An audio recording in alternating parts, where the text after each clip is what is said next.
eneseteadvustamise siis trill-trall, pikk teekond läbi religiooni, askeeside, teadmiste, õpetajate, nõuannete, läbi oma kogemuste, läbi karma kogemuste. Noh, kõik nagu lihvib meid, eks ju. Jõuda oma hingeni normaalsesse, anandesse, andsusesse, suhtesse kõige kõrgemaga. Et noh, ütleme selline mitmekesisus. Ja siis sa loed seal näiteks vedades ka esoteeriliselt suhteliselt, eks ju, ja seal mina see üldse pihta nagu midagi nagu seletatakse, on Svarupa, algne hingekeha, eks ju, ja algne suhe siis Jumalaga vaimses dimensioonis, kas see on Vaikunda planeedidel, Krishna planeedil, eks ju, Jumal on palju kehastusi, kuidas sa isiklikult saad taga tuttavaks jälle, või nagu nii me oleme lahutamatud osakesed, eks tervikust, aga siis selline nagu isikuliselt, nagu ma praegu sinule räägin, eks ju, Jumalaga samamoodi suhtled, et ta ei ole selline abstraktne, tal on see abstraktne aspekt ka, Brahman, eks ju, kõike läbi või siis ülihing või püha vaim, Paramatma, need aspektid on ka, aga siis järsku nagu istub keegi sul vastas ja sa suhtled taga, eks ju. Ja aga enne kui sa seda teadvustad Svarupat, et mis maitse sinul on, see sõltub paljudest faktoritest, eks ju, et mis see 5 raasat, millest ma olen rääkinud, mis on materiaalses maailmas ka, kas sa oled seal sõbra tasemel või sõbranna tasemel või vanemalik armastus, eks ju, või siis neutraalne või siis teenija isand ja eks ju, need põhiraasad, eks ju. Et kes sa oled, kui seal sisened nagu mängudesse, liiladesse, et mis tüüp seal oled selles gängis, eks ju. Meil on jälle see, et kus gängis, miks, eks, kas Jumal jõuab kõigiga korraga suhelda, eks ju. Ja jõuab küll, uurid vaatad pühakirja, seal temal ei ole probleem olla kõigiga isiklikult sügavalt armastusega suhelda, oma osakestega. See kõik on nii tema nagu. Meil on lihtsalt väike valikuvabadus ja individuaalsus, eks ju. Aga me oleme ikkagi lahutamatud.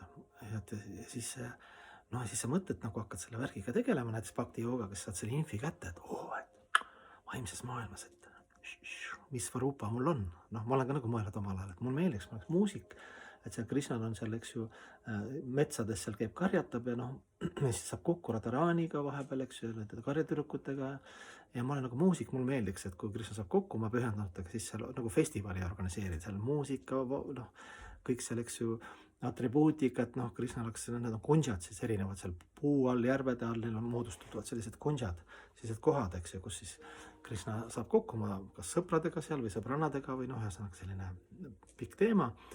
Ja siis mina olen seal Tulassi teev, eks ju, metshaldjas, eks ju, kes materiaalses maailmas on Tulassi puuna.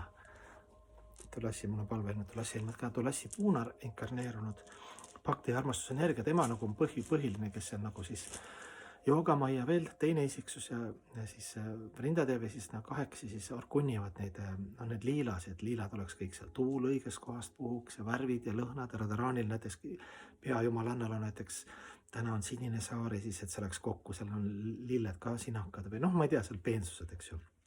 See on ilus muinasjutt, eks ju. Pikk jutt ka, vabandust. Siis sa mõtled, et mis ma olen, aga siis Krishnal on väike üllatus sulle Jumalale. Aga enne, kui sa teadvustad oma Svarupat, on veel väiksed teadvustamised enne. Ja siis hakkad teadvustama esiteks, et kui sõltuv sa oled, kui abitu sa oled, kui palju sa käkki kokku oled keeranud, kui kehalises kontseptsioonis sa oled, kuidas mulle minu mantra ikka ketrab edasi isegi vaimses elus, eks ju, alateadlikult.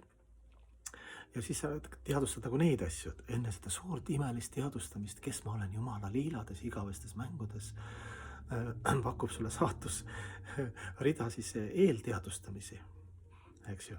Sa teadvustad seda, kuidas sa oled samastanud ennast oma kehaga ja oma peenkehaga, eks ju. Et põhimõtteliselt teadvustad seda, kuidas sa oled teadvustanud, et sa oled see keha illusoorselt, võib nii öelda.